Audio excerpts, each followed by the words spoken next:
start by saying how honored I am that you have let me host this conversation with you, because this is not the usual way we go with the list. Usually I pair you with another lister, and but the reason we pair you with another lister is because we want to pair you with someone who's deeply interested in your work and who has a lot of empathy and understanding of your work and brings something new to the conversation.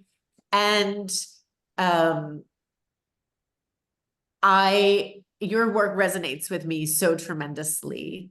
And I know you've been a member of the list for a couple of years, and this has been a more than a project. This has been percolating, sometimes in the background, sometimes in the foreground.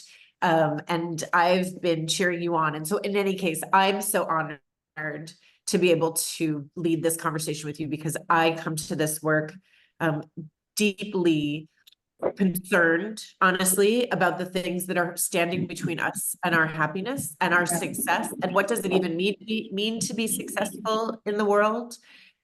So anyway, all of the big existential questions that you are answering in this book, I am wrestling with, and I'm very excited to go through them with you. For folks who don't know me, I am Anne Choquette. I am CEO of The List. I am so thrilled to have you here today. We today have Stephanie Harrison with us. This is her book, New Happy. It's gorgeous, although I have like You don't even have the real version. I need the real, well, it's not quite out yet. No, So it's actually 5 more days. this is a pre-interview with a very specific purpose. We want to see this book hit the New York Times bestseller list, and the way it does that is pre-sales. So we are here 5 days before the sale date to buy this book. That's why I'm going to go buy my copy right after this, so that I help juice up your pre-sales.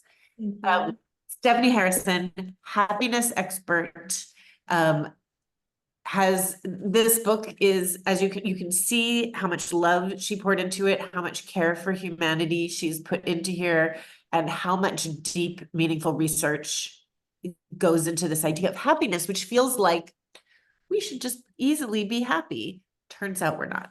So I am going to let people in and send some things in the chat while Stephanie, will you introduce yourself and bring yourself into the space? Of course. Anne, I'm so happy to be here with you. It's such an honor to be talking to you about this. I'm so excited. I've been looking forward to this conversation ever since we scheduled it like 4 months ago. So it's had a long build up. I'm so thrilled. For those of you who are on the line who I haven't met, I'm Stephanie. I'm the founder of a company called The New Happy, which is devoted to advancing this philosophy of happiness that I've developed, which is based in 10 years of research. And you might be here because you've seen my artwork before on New Happy Co., which tries to communicate these concepts, or otherwise have engaged with New Happy elsewhere. And I'm so thrilled to get the chance to share a little bit more about this book and answer your questions and talk to you about anything that is on your mind. Oh, you're on mute. It's the 4th time I've done that today. There's a lot of noise in the background, so I'm going to put myself on mute so that you don't hear all the other dinging around. Will you start by saying why this idea resonates with you, how you even came to this work? Yeah, I mean, I think I often say that my journey to studying happiness came from my own unhappiness, from my own struggles. And I think that's probably the case for many of us when we think about the work that we do, if we're motivated to pursue it because of a purpose. A lot of times it comes out of our pain or our challenges. And for me, I wasn't a happy person. Like, I was actually a very unhappy person. And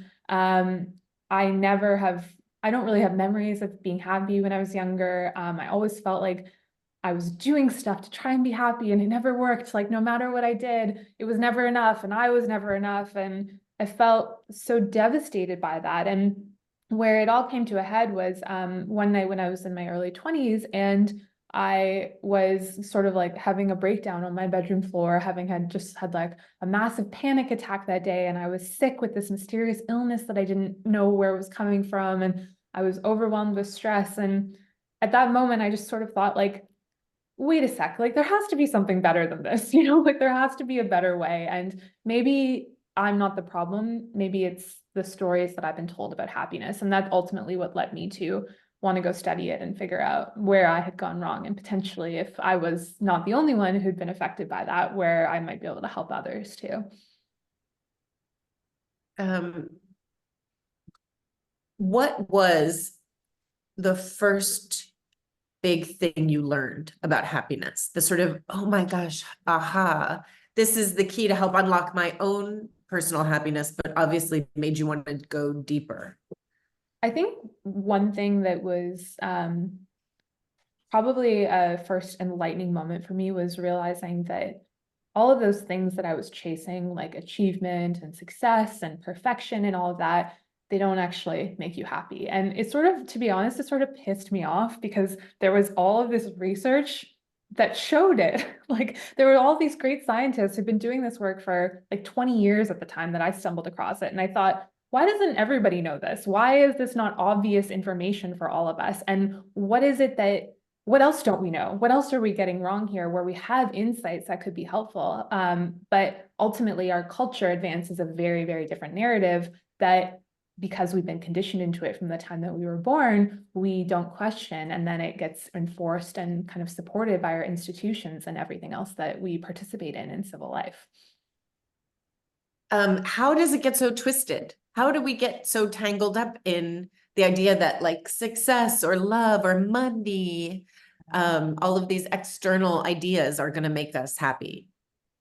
So basically, like what I have sort of identified it coming down to is this concept that I call old happy, which is my word for society's understanding of happiness and the way that it's enforced and incentivized through our lives. And old happy is perpetuated from the very moment that you're born, essentially. From your very earliest age, you start to be conditioned into this belief system. And ultimately, what happens is that we learn that there are three answers to the most important questions that we ask ourselves in our lives. The first question that we ask ourselves is, who am I? And the answer that Old Happy gives us is, you're not good enough. Like, no matter what you do, you're always lacking something. The second is, what should I do? What should I spend my days doing? What should I do with my life? What does it look like to live a good life? And Old Happy's answer is, you must achieve. And specifically, you must achieve the things that we decide are worth achieving. And then the third is, how am I connected to other people? What is my relationship with the people who share this world with me? And the answer to that is, you're not connected to anybody. You're on your own. You're separate from others. And those three beliefs then trickle down and influence every single one of the decisions that we make because those questions are at the center of our lives. And so if you're somebody who believes that you're not good enough, like I was, if you're somebody who believes that in order to overcome that sense of not being good enough, you need to achieve, which is society's currency of being good enough. And then if you're somebody like I am, or like I was, who also believes you have to do it all by yourself, you end up a very unhappy person. And so my goal with this book is to help people to start to see those beliefs and how they've affected them, and then ultimately, of course, to unwind them and to see the truth, which is quite the opposite of what Old Happy has told us. So you have triggered me so deeply in my type A, overachieving, front of the class, raise my hand, gold star kind of self. And I know that I am not alone, particularly among the listers here, who our whole community is built on helping each other achieve and succeed. And I can't tell you how many times I've said those words together in my career, probably 4 million, right? The idea that we are here to help each other achieve and succeed. And that's my goal in life. And so I'm going to reconsider achieve and succeed. But this idea of, I like the idea that you're talking about the currency, right? That this is the currency that we operate in. And so you're proposing we change the idea of what it's like, not only what happiness means, it's what success means, it's what achievement means, right? Like you're reshifting the whole dynamic. Yeah, just a small task. Just trying to challenge that. I mean, I think, one of the things that I think is really important is that we have these words like happiness and success and achievement, and we attach certain contexts and meanings to those words, and we don't question it because these are hard, difficult concepts to unpack. Like, I mean, scientists and philosophers and religious scholars have all been debating what happiness is for, 3,000 years or whatever. So most of us are just not in the space where that's something that we want to do with our time. But what I want us to consider is we need to spend a little time on it, just a little, just to reconsider, because the ways in which that messaging affects us ends up really hurting us in so many ways. You talk about 3 questions that you want us to ask ourselves to sort of undo this old happy. Will you Yeah. talk about questions? Yeah. So and that basically that's inverting those old happy answers that I just mentioned. So for you to start to kind of unbrainwash yourself from old happy, it starts with realizing that who am I? I'm enough as I am right now. I don't need to change. I don't need to do anything to prove that I'm good enough. I can be who I am.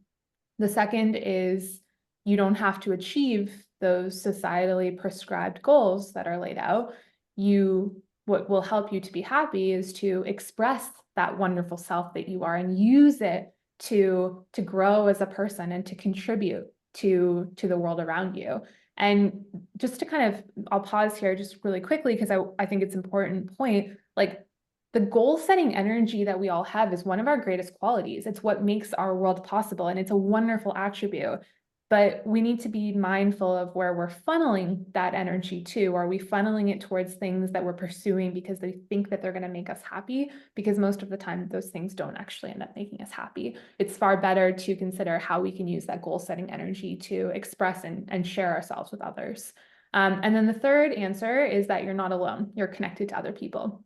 And you can never rid yourself of those connections. We are deeply dependent upon one another, and it is that dependence that actually enables our own happiness and our well-being, because through giving and receiving, we're able to help one another to experience true happiness.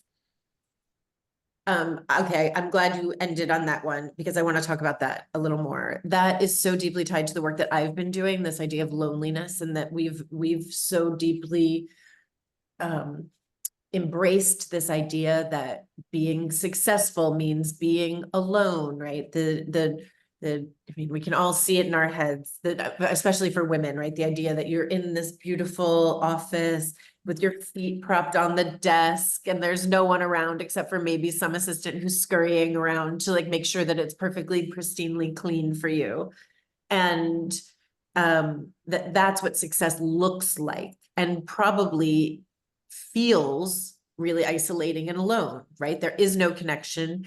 You are up there like sending down missives from on high instead of getting deeply enmeshed in collaboration and connection with your team.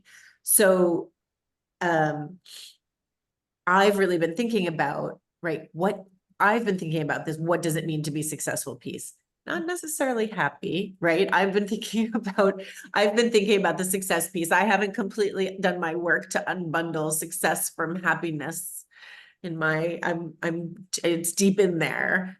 But I do love this idea, and I think this is super important, that connection is the key to happiness. And you write in your book about being of service to others, right? Can you talk more about, as a woman who runs a community and we are in service of each other, this connects with me deeply, but I don't think that's always what you mean. Tell me what you mean about being of service to each other. Yeah, so like so much of our narratives around success and happiness are grounded in these three forces that I assert are responsible for old happy, which are individualism, capitalism, and domination.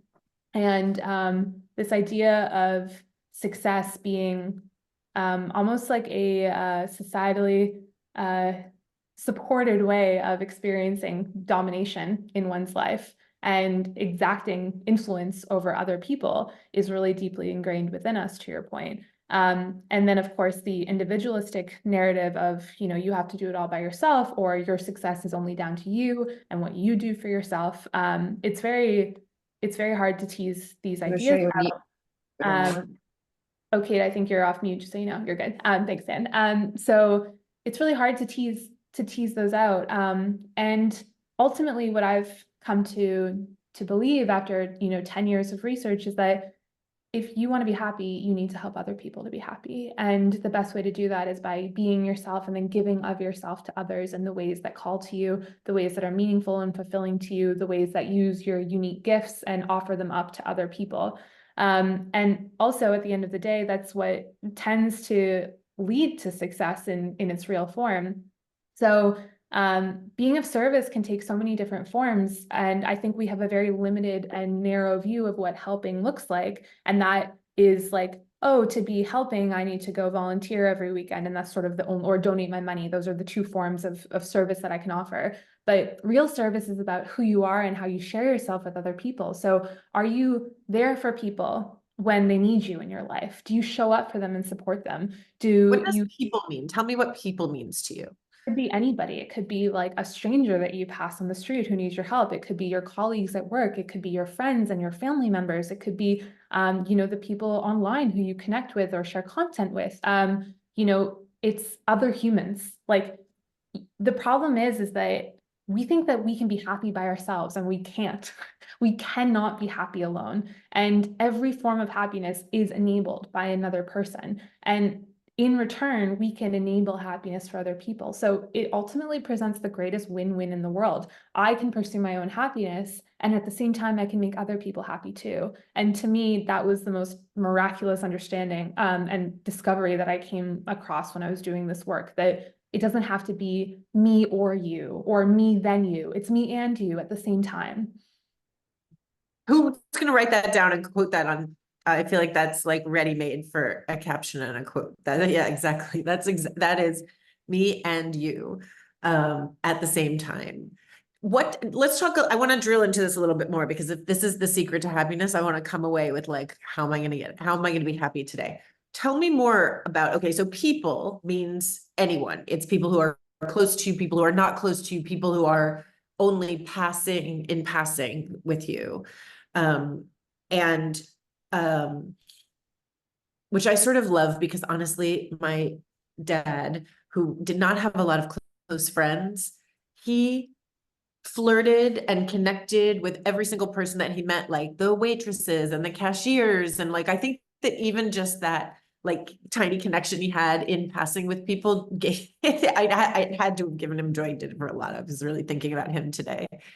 But talk to me about what helping looks like, right? Like these are that's what people means. Talk to me about what helping means. So like for example, I got a nice message this morning on Instagram from somebody who said, I really like your work. It's meant a lot to me and it's helped me through a hard time. That person helped me. That person gave me a moment of purpose and of fulfillment and of connection. It helped me to realize that I should keep pursuing the work that I'm doing because it's making a difference. And it provides me with motivation to continue following that path. And what people tend to believe and the way that we talk about wellness and happiness and all of these related topics is like, you should be motivated by yourself. You should be able to do this all by yourself. You shouldn't have to lean on anybody to get support. But those moments are what fulfill and maintain and enable your own well-being. So something as simple as somebody taking a minute out of their day to send a nice message to somebody who's helping them, that has ripple effects in my own life in terms of all of those benefits that I just mentioned. And it really only takes a minute or two to do something like that. So to your point, helping might be having a nice conversation with somebody who you see at the store, or checking in on your colleague who you know is having a tough time when when you have a meeting with them before you get started into work, or to your point about your initiative to combat loneliness in the workplace, spending 10 minutes together, that's a form of helping people, because people walk away with enhanced and enlarged well-being. So anything that contributes to another person's well-being is a form of service. And we have to expand the way that we're thinking about it, because when we look around, there are thousands of moments in every day to help. And that means that there are thousands of moments available for joy, for for the chance to feel like your life matters, to discover more about yourself, to experience all of the beauty that's available in this world. And it's all enabled through those moments of help. I love this definition of help. Denise Hamilton, who I saw is in the call, when her book came out, one of her talking points was saying that we are doing help wrong, that we are doing charity wrong. And that her point was that very often we give the least of ourselves when really we should be giving the best of ourselves to other people. And that's the way that we deepen those connections, right? And it doesn't mean it's a lot, right? It doesn't mean that it's the best of yourself, not the most of yourself. I think is really a really important point. You two should know each other. I'm making connections here on this call. I love that. Can't wait. You should know each other. Okay, so you were talking about this 10 minutes. And so my ritual is to spend 10 minutes a day deepening the connections with people I already know, right? So I will reach out to someone and say, you've been on my mind. We haven't seen each other in a long time. Even just today, someone reached out to me who we haven't talked in, I don't know, 18 months. We haven't seen each other. We haven't crossed paths. And she just messaged me and she said, it's been a long time. And I said, here's 3 things we're going to do together, right? Like I didn't even need the whole, it's been so long, here's what I'm working on. Like we just got right into like, how can I help you? And what can we do for each other? What are some of the rituals that you do on this idea of helping that bring you happiness rather than receiving the happiness from? Yeah, I think, one of the most important things that really helps me is asking myself as I go about my day, who is helping me? We take the help we receive for granted, and we take help for granted in general. I get a lot of reactions from people when I say that the secret to happiness is helping other people. And it brings up a lot, I think, for a lot of us. And part of what that conditioning we have around that word and that idea is this idea that, we're not being helped enough. I can certainly think of moments in my life where I've felt like, where is my help? Where is the help that I need? I'm struggling right now. Who can help me? And it's a very distressing experience to feel like you're alone. It's arguably one of the most distressing experiences that you can have. And we're seeing that proven out by all of the research of loneliness and the impact on one's physical and mental health.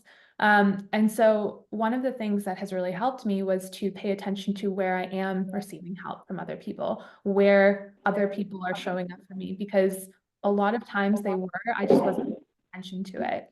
So as I go through my day, I try to ask myself, who's helping me? Who helped me today? And all of a sudden, it's like I put on these glasses and I can see all of these wonderful ways that people are showing up for me. And what that does is one, makes me feel like I'm not alone. It reconnects me to other people because, like I get pulled into old happy as well because I live in an old happy world. I get separated from other people. And whenever I feel that way, that's when I'm like, oh, I'm sad. I'm lonely. I'm having a hard time. And it's always because I'm disconnected. Like bar none, it is always because I'm separate from other people. And so that ritual helps me to reconnect with others and then to remember that devoting myself to other people's well-being is my job in life. And it is ultimately what enables my well-being. And Everybody's job, right? It's everybody's job. Yeah. Yeah. Mm-hmm. Yeah. Like I think I usually sum up the new happy philosophy and this idea of we're here to help each other. Like that's it. That's the whole point of life. And when we forget that and we lose sight of it, we end up pretty unhappy, pretty lonely, pretty lost. That is really resonant with me. There's a woman on the list, Kathleen Stetson, who early on in my entrepreneurship journey, right? And entrepreneurship is like the ultimate, like I'm going it alone. And I was so completely overwhelmed. And I was like, nobody's helping me and I can't get the help I need. And why can't I? And she said, okay, Anne, imagine you're in a boat. Who's in the boat with you? I was like, nobody's in the boat. I was having a dark spiral. And I was like, okay, these people are rowing their boats alongside me. I was like, okay, my husband's in the boat. Mhm. He's in the boat with me. But these other people are rowing alongside me and they're like, hi over there and hi over there. And she's like, how do you get them in your boat? That's your Mhm. goal. Find people who want to get in the boat with you. And actually, that's one of the things that's been a metaphor that I use going forward, of this idea of finding the connection. Because frankly, like, not everybody feels this way and sees this way. Not everybody's like, I want to get in the boat, I want to be helpful. Not everybody is like awake to new happy or even like the importance of togetherness. But there are people, and I think that if you put your antenna out for them, you can really quickly see who wants to be supportive and helpful and who is going to sink your boat. I think that that's So a really true. It's such an interesting and powerful metaphor, isn't it? I really like that. And I think like part of what you're talking about, the people who maybe don't want to get in other people's boats or even row alongside of them, like even that's too much.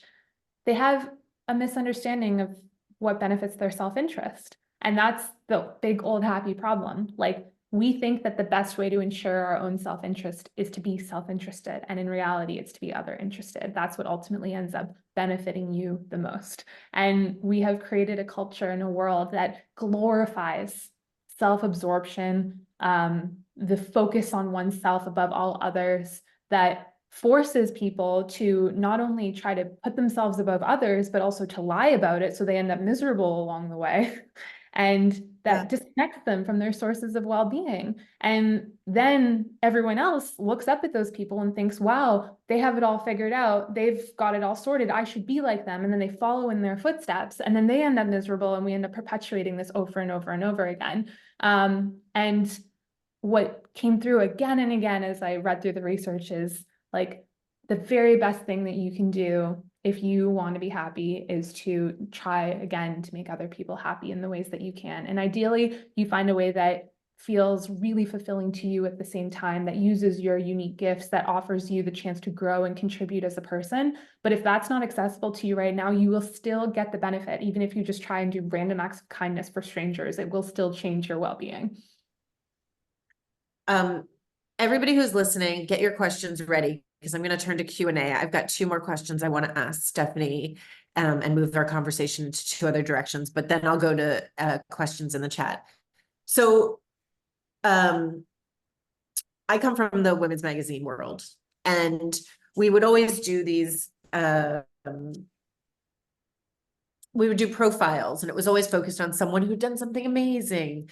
And a senior editor pulled me aside one time and she said, I'm so sick of these like selfless women stories. She's like, men are not, we're not like giving men props for being so selfless and the ways in which they've helped other people. She's like, this is, and I was a little stung. I was like, let me think about this for a minute, right? I was a little stung, because I was deep in that, like how women were helping other people. Magazines aside, talk to us a little bit more about the way happiness shows up differently for men than for women. How has gender come into play in this? Because I don't know, I don't think we have a room full of just women here, but certainly we live in a world of Yeah. multiple genders. I so both men and women are affected by old happy. They take away based on the conditioning that applies to them specifically. They often take away different messages. Men particularly are most hurt by the ethos of individualism. Yeah. We can see that with the epidemic of male suicides and how men are told that it's not acceptable to struggle, that if they are struggling, they have to carry it all inside. They can never ask for help. They're not taught how to work with their feelings. They think that they have to uphold this specific image of what it means to be self-sufficient and self-reliant in many ways. Women are probably, I would say, most affected by the first lie, which is you have to be perfect, because perfection for a woman takes so many different forms and is very narrow in terms of what's acceptable, in terms of the way that you look and the way that you behave and all of that stuff. But it doesn't mean that, it doesn't, both of those other lies don't affect you as much. What's really interesting, I think, about what you're bringing up is women are conditioned to put other people first. And that's not what I'm advocating for. again, you're not putting other people first, you're putting you and another person forward, you're working towards the well-being at the same time. And again, part of this problem that we have is this idea that, you know, like I hear it constantly because I'm in the kind of Instagram social media world, like, stop people pleasing, like stop, like you have to focus on your boundaries and all this kind of stuff. And this advice is very well-meaning and it's often really important and valuable, but because it's being shared amidst an old happy worldview, it can also take on different forms and nuances that we have to be really mindful of. And so, for example, I've devoted my life to helping people through the work that I do with the New Happy, and I don't see that as people pleasing in any way. It's it's not driven by a motivation to have people like me or to control them or to coerce them. It's completely self-determined. It was something I chose for myself. Trying to please somebody is ultimately, at the end of the day, an exercise in coercion and control. It's trying to control how somebody else thinks about you. But helping is about investing in another person's well-being, and you do it because it is fulfilling for you at the same time. So just like we have to kind of question these stories and narratives, we also have to think about the ways in which they might be being perpetuated in these other ways.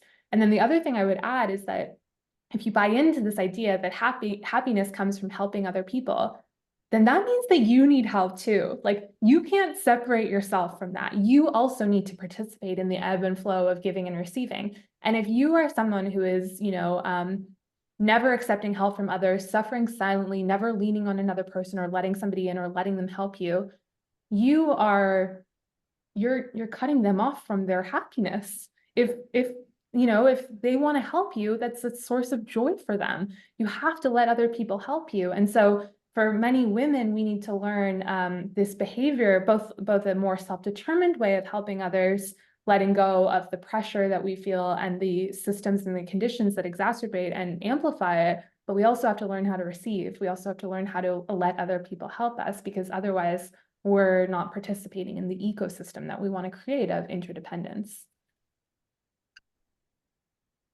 It's like all the truth bombs right there. I was like, I wanted to say, like, somebody write that, somebody type that down. I'll get the transcript and I'll pull them out and we'll turn them into social so that we can all like focus on this all the time. I was going to move the conversation to talk about the workplace, but you said something that was really meaningful to me, which is we have to learn how to give help and to receive help. What is the ground floor? Like if everybody here on this call did one thing to shift their mindset more towards giving, receiving, and being happy, what are those first baby steps? I would say the first is to find the evidence in your own life. When people are skeptical about this philosophy, I say, okay, like go help somebody and come back and tell me how you feel. And if it makes you feel better, then you can probably start to amass that evidence for yourself in your own life about what really matters most. Conversely, you can think about like your eulogy and what do you want people to remember you for? It's not about like what you got for yourself, is that it's about what you gave, what you offered to other people. So you have to sort of bring those new happy values to the forefront of your mind. If you want to work on being a better receiver of help, it often begins with learning how to ask for help, because most people don't know how to do that. It's something Okay, can you just break it down? Tell us how to ask for help. It is like, this is the business I am in, and it's really hard to do. really hard. Break it down. So first you need to know what you need. That's often the hardest part, figuring out what it is that you need. Like I've had so many moments in my life where I've been floundering around and I know I need help, but I don't even know what it is that would make a difference. So there are two things that I recommend. The first is to ask yourself, if I could wave a magic wand and a helper showed up and they just did something for me, what would that something be? And then write down anything that comes up. Those tend to be the things that you might want help with. And sometimes it's like, I want somebody to help me, like to watch the kids for an hour so that I can focus on work or whatever it is. That's totally fine. It could be, I want somebody to bring me a meal so I don't have to cook dinner tonight. There are so many different things that we can kind of pick up on when we allow ourselves to reflect on what it is that we wish for. The second is to start to familiarize yourself with your needs. So like we made this tool at The New Happy, which is a list of human needs. And then The idea is that you use it, you scroll through it and look at, you know, check off anything that you think you need. And then there's this visual of sort of looks like a little bit like this one, like overlapping circles. And so you put your name in one circle and the other person who can help you in the other circle, and you write down how they can help to fulfill it. And it's a little exercise you can do with your family, your friends, your colleagues, whatever. And starting to claim and say, I need this. There's no shame in needing. Old Happy wants to shame you for needing stuff because you're supposed to do everything by yourself. But every human being has needs, and those needs can only be satisfied in most of the time by other human beings. So if we suppress that and if we ignore it, then we're again cutting ourselves off from the chances to be happy. And I would just add also that, you know, there have been studies that have found that kids as young as 7 are afraid to ask for help because they feel like it makes them look weak. So this starts at a very, very early age. And so if you find it hard, just think about how many other years you have on top of 7 and realize that this is just a deep part of our conditioning that we have to learn how to overcome. Is there a line? I keep thinking about like, is there at what point does needing cross over into being needy? Or is needy just is old happy just getting in there and making me judgy? What is needy? I guess that's like kind of the thing. Like, I'm needy. I have needs. I need a lot of stuff. And why should I be ashamed of that? Like, that's sort of where I'm coming from with this. Like, if I think about my day so far, it's 10:30 in California. For me to go to sleep last night, because I have like all this stress with the book launch, I had to take like a CBD gummy to help me go to sleep. Somebody made that for me. My partner Alex got me up this morning and gave me a coffee. That was a need that I had fulfilled. I logged onto my email to get help from a bunch of people on my team who are helping with this book launch. I am here with all of you who are spending time giving of yourselves to me in order to help me. Aren't those needs? And like, aren't you all helping me to fulfill them? Why would I be ashamed of that? I love that. I'm gonna take a second and look in the chat. And please, everybody put your questions. I'm gonna go backwards in time. I see Jaren says, getting clear on the ask has proved to be a big personal project over the last 2 years. Unsure why I still somehow seem to feel like there's only one ask allowed, so I better get it right. Oh, Um, totally. yeah. What do you think about that? Like, how many asks can you have? How much Yeah, I help mean, can you need?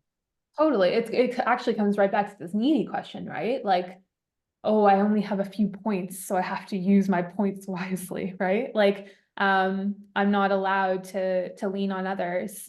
And what I often counsel for people is like, if you feel like you don't have the chance to ask as often, and as authentically as you need to, then perhaps you can start to set the example in your relationships of what that looks like in terms of asking, like, do you need help right now? Or what can I help you with? Like, if there's one question, I think that we probably need to, most of us, not all of us, some people do this already, and they need to ask the opposite question of like, what can I receive right now? But for many of us, we have to shift and think like, what can I do for other people? How can I let them know that they can come to me if they need help? And having mutually supportive relationships that offer that is it's not easy. Like, it's not, I'm not saying this is something where we can like wave a magic wand and like it all works out, but it's also the most worthwhile thing ever because it makes real relationships and it makes real happiness possible. I like that it's a practice, right? So you don't have to, if it needs to become a habit, like a reflex. Yeah. That's really, we've got, let's see, hold on. We have a Kristen Rocco says, I'm new into my business and my first year was quite successful. The second year hasn't had the same steam and I'm overly concerned about finances. Even though I'm comfortable. That's what means success. How do people shift their mindset not to be overly invested in finances to keep going down the path they know they're meant for, ... and be happy while doing it? Yeah, Kristen, such a good question. I think like given the context of like this isn't necessary for you, like it's not something that's like dire in terms of those resources. I think shifting your focus and thinking about um where am I succeeding in other ways? Maybe like instead of using your financial success of your business as your only metric, thinking about trying to come up with some sort of measure that does reflect more of these values that matter most and that ultimately lead us to happiness. So for example, maybe it's something as simple as you have a little note on your phone, and after every nice customer interaction, you write down something that they said to you. You know, a moment that you helped them or made a difference, and not knowing what type of work you're in, that might not work, but finding something where you can almost create a different measure for yourself, one that's more authentic. And then you end up with this beautiful list of these moments that really matter. And when you get pulled back into, you know, like kind of the mindset of, oh, I'm really worried about all of these financial successes that I'm not getting, you can also then refocus on those moments that do matter, but like they're hard to hold on to in a way that like a bank account balance is not hard to hold on to, right? Like numbers are in things like that, they're easy to kind of clench onto in those ways. So we have to make them the positive moments more salient to hold on to them. Do you have I used to have a brag folder when I was like in corporate. And frankly, I needed to take it to every meeting because I was like, don't look at the numbers, look at all these amazing things we've done. Yeah. So, RIP the magazine business, but like, where do you keep your praise? Like, how do you hold on to make them more salient? Yeah, I whenever I get messages from people who say like that, you know, my work has helped them, I just try and save them. Like I just take a little screenshot of them and I just try to save them. And again, as I said, like that's what gives me my motivation. And like people often ask me like, how is it that you don't burn out doing this work? And like, how do you keep doing it? And it's because of the feedback and the support that I get from people. And so focusing on that as the kind of core driving force has only ever served me in every other domain as well, you know? So just having something you can look through when you feel down or bummed and you're like, does this even matter? Is this even having an impact? Like it's okay to have those thoughts. And you know, I think we put way too much pressure on people to be, again, this is all the self-reliance, individualistic stuff of like, you shouldn't be like worried about what people think of you. You shouldn't be relying on other people's praise. That's absurd. Of course you should be. Of course, that's how we survive. That's how we get through stuff. That's how we push through and it's how we motivate ourselves. Like, it's absolutely okay to soak that in and to be like, I need that support from people so I can keep doing the work that matters to me. I don't know if I told you this, but you called me at the end of last year during a very tumultuous time, and we had a quick chat, and then you were like, I'm happy to give you your time back, which was very also sweet because I was so completely overwhelmed. But I wrote down something that you said to me on a pink Post-it, and it's hanging above my desk. And it wasn't like, it actually wasn't praise. You weren't, not that you weren't praising me, but you were, but it wasn't praise that I wrote down. It was that I felt very seen by you and acknowledged by you. And so I have this Post-it so that I can see your perspective. I can, when I find myself stuck, I like, it's a reminder that that there are other people who see you. So thank you for that. I want you to know that I have I don't have a brag folder anymore, but I do have your Post-it above my desk. Maybe that's what it should be called. Instead of a brag folder, it should be like a scene folder, like the moments that make us feel seen. Because that's what I'm talking about too. Like it's the moments of like, oh, like somebody out there sees what I'm trying really hard to do, and they're letting me know that it matters and it's not disappearing into the ether with no impact, right? Like that's what we want. We all want to feel like we matter and that our lives are adding up to something. And I'm the same. Like I have little things written down of moments that have touched me in that way, and I come back to them again and again. And I'm grateful for them because they make it possible to get back up when you've had a fall, right? Like, and you know, we're human. We fall a lot. Yes. Yes. We need to remind ourselves we're human. I think that that's like, we're the idea. I hear you about perfection.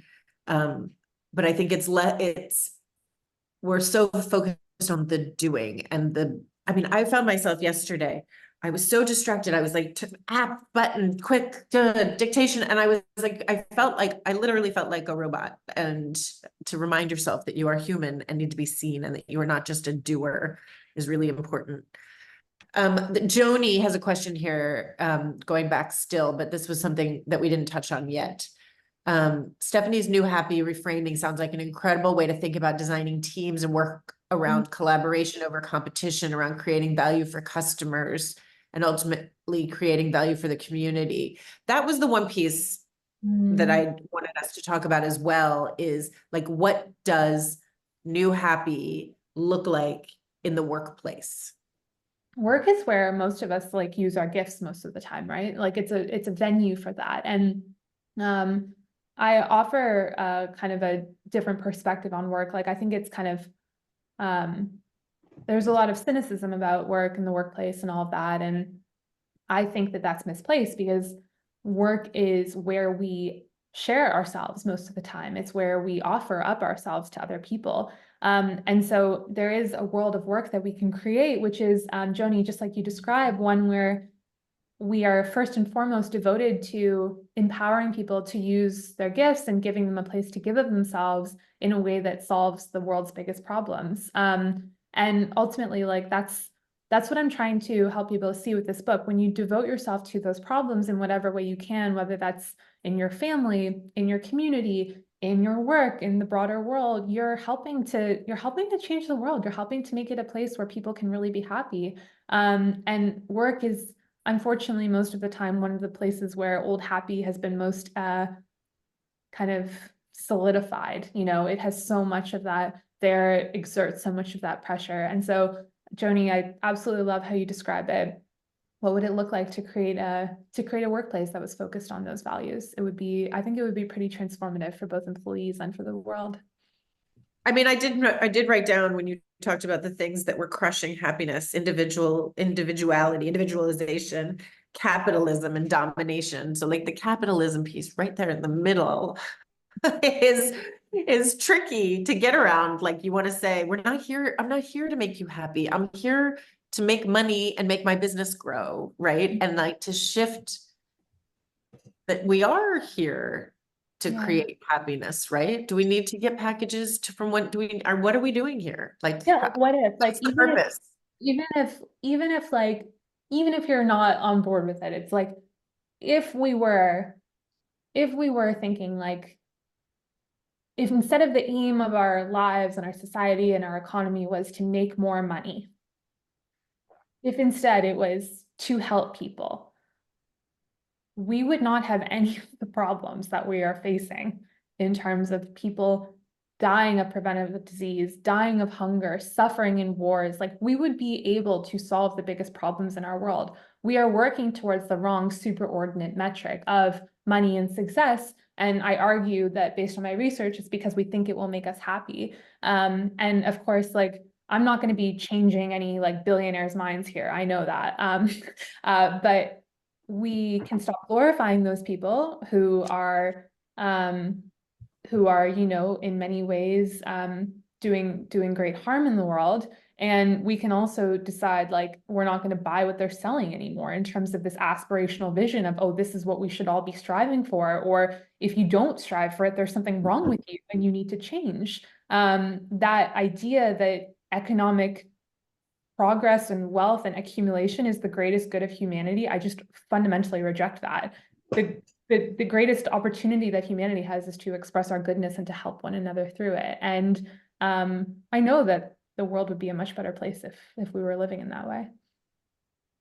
Well, the world is a much better place because you are in it and because we have had this hour together to learn from you. I'm so grateful to you. I am adding to the chat the link to buy Stephanie's book. The link supports a women-owned bookseller.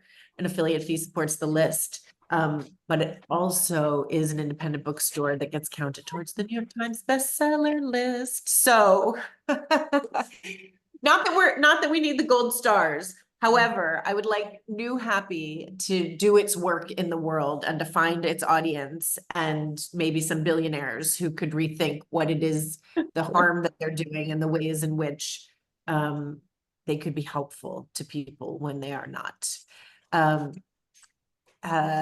Thank you all for spending this time with us, and order the book. Give Stephanie 5 stars on Amazon because we juice the algorithm so that it gets to more people, and share on social media. This is your to-do list, TheLi.st, your to-do list. And thank you, Stephanie, so much for your Thank you time all so and much for energy being here and with all your me. work. I'm so grateful to all of you. Thank you so much for your time. Thank you for making me happier today. I'm so grateful. And thank you, Anne. Thank you. Bye, everybody. Bye.